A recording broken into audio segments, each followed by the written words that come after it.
U ovom videu će biti reči o korenastom povrću, koje inače zahtjeva dobro pripremljeno zemljište da bi moglo da formira veliki pravilan koren. Pričat ću o šargarepi, celeru, paštranjaku, peršunu, renu, cvekli, rotkvici i rotkvi. Razlog za ovu seriju videa jeste da se ljudi upoznaju sa mogućnostima koje sve povrće mogu gajiti kod kuće za svoje potrebe, ali i za prodaju. Ovo su uglavnom sve dvogodišnje biljke, a kao povrće se gaje 1 godinu. Kako ovo povrće povlači dosta materijala iz zemljišta tokom rasta, te je potrebno da se obavi kvalitetna prihrana, a tokom sezone je poželjno navodnjavanje. Zaštita ovog povrća se uglavnom svodi na zaštitu od insekata u prvim fazama rasta, a bitno je da se obavi suzbijanje korova. Ovo sa korovima na manjim površinama može ručno da se odradi okopavanjem. Šargarepa, ili kako se još naziva mrkva, je veoma popularno povrće na ovim prostorima i relativno lako se gaji. Potrebno je dobro zalivanje, a zemlja treba biti dobro drenirana da se vlaga ne zadržava previše, jer previše vlage može dovesti do trudjenja korena. Postoji veći broj različitih sorti šargarepe, one se kod nas uglavnom razlikuju po obliku korena kada narastu do veličine za vađenje iz zemlje. U svijetu međutim ima i sorti koje se mogu razlikovati prema boji, dok je kod nas to uglavnom standardna narančasta boja. Da bi narasla do veličine kada se obavlja berba, potrebno je da prođe oko 75 dana. Ovdje moram spomenuti da postoje i sorte koje su namijenjene za ranije vađenje, a one se nazivaju baby mrkve.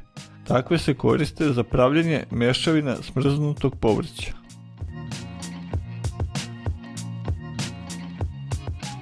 Kada je u pitanju gajenje celera, prvo da spomenem da postoje 3 vrste. Prva je sa velikim korenom, druga je sa bujnim lišćem, a treća se naziva rebrasti celer. Karakterističan je sporiji rast kod ovog povrća, pa često treba 4 do 5 mjeseci da dosegne punu veličinu, mada to zavisi od sorte do sorte. On se prvo proizvodi kao rasada, a na stalno mjesto se sadi kada ima 5 ili 6 listova. Pre sađenja na otvorenom potrebno je da se rasada kali nekoliko puta, to jeste da se iznosi u kraćim intervalima napolje da bi se privikla na spoljne temperature. Na njivama se kod nas može posaditi u kasnu jesen, u oktobru, tako da razmak između biljaka bude oko 25 cm.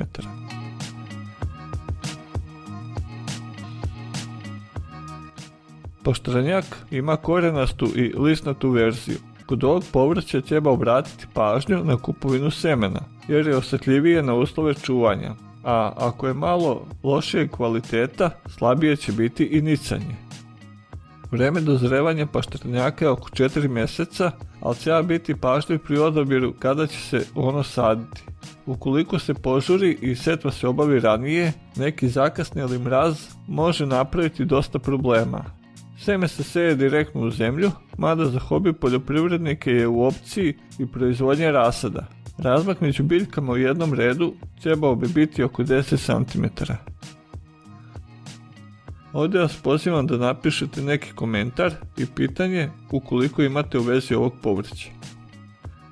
Kod gajenja peršuna bitno je reći da mu seme sporo niče i da je često potrebno više od mjesec dana da se iz zemlje pojave mlade biljke peršuna. Kod nas su poznate 3 vrste peršuna, a to su hamburški, francuski i italijanski.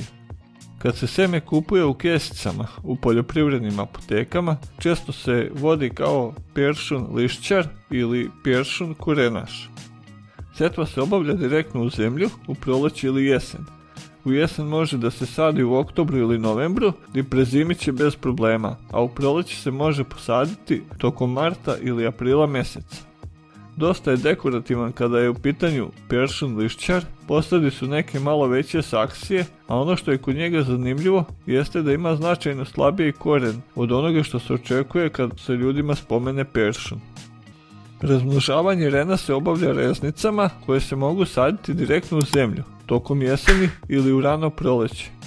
Neka preporuka je da za dobru sadnicu kaže da bi trebala imati dužinu oko 20 cm i prečnik 1 cm.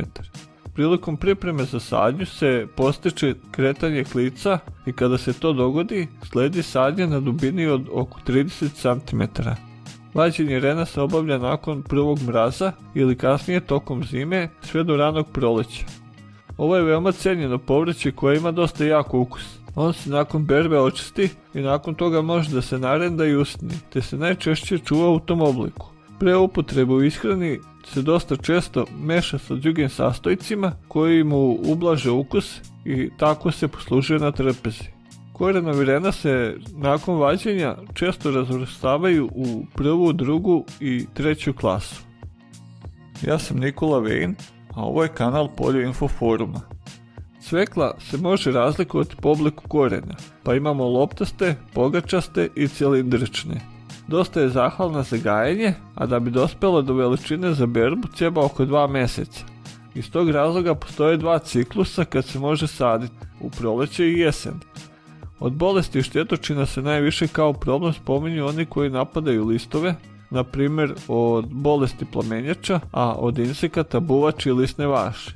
Da bi se smanjila opasnost od svega ovoga, potrebno je poštovati plodored, po kome cvekla na isto mjesto dolazi svake 4. godine, a to također daje priliku zemljištu da se odmori.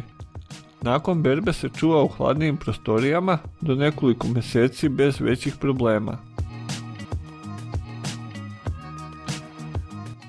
Veoma bitna stvar kod gajenja rotkvice jeste da je to povrće koje se gaji u hladnoj sezoni, znači ili ranije proleće ili kasnije u jesen, jer su one spremne za berbu nakon otprilike mjesec dana. Što se tiče preciznog vremena setve, teško je reći, ali okvirno bi to trebalo da bude sa nekih 5 stepeni Celzijusa, sa time da bi za rast optimalna temperatura trebala da bude oko 17 stepeni Celzijusa. Ovo je bitno jer ako je vreme toplo, biljka se izduži i lako ulazi u fazu cvetanja, umjesto da razvija koren. Kada je u pitanju vađenje rotkvice, treba biti oprezan i prepoznati pravi trenutak. Stvar je u tome da se rotkvica u nekom trenutku počinje da menja ukus i strukturu pa postaje tvrđa. Ako je period čuvanja nakon berbe duži, čuva se bez lišća, a ako je period kraći čuvanja, onda ide sa lišćem, jer se tako više dopadaju kupcima. Kada je u pitanju gajenje rotkve, prvo ću spomenuti da imamo podjelu na belu i crvenu rotkvu. Kod nas se rotkva uglavnom koristi u svežem stanju za salate. Jedna od opcija koja je čini zanimljivom jeste mogućnost da se seje kao postrani usev, to jeste nakon što se sa njive skinu pšenica ili ječam. Ovdje treba povesti računa o tome kako će se ta površina navodnjavati, jer je to veoma bitno. Vreme da rotkva dosegne punu veličinu jeste oko 2 mjeseca. Ona se tokom leta može i vaditi ranije i na tržište da se plasira kao mlada rotkva, a kao takva ima i svoje redovne kupce. Plodovi mogu da se čuvaju tokom cijele zime, dobro skladišteni i na nižim temperaturama. Ovo važi kad se plodovi vade u kasno leto i tokom jeseni.